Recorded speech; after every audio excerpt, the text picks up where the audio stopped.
অজু করার পরে নখ কাটলে অজু ভেঙে যায়, কথা ঠিক নয়।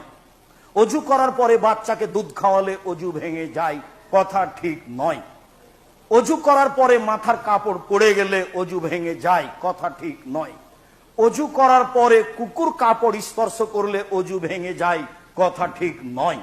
অজু ভেঙে যায় এসব কারণে, এগুলো একটাও ঠিক নেই। অজু ভেঙে যায় ঘুমালে, অজু ভেঙে যায় উটের গোস্ত খেলে, অজু ভেঙে যায় বায়ু পেশাব পায়খানা আসলে, অজু ভেঙে যায় তরল পদার্থ আসলে, অজু ভেঙে যায় স্ত্রীকে চুমো দেওয়ার পরে তরল পদার্থ কিছু আসলে, এইগুলি কারণে অজু ভেঙে যায়।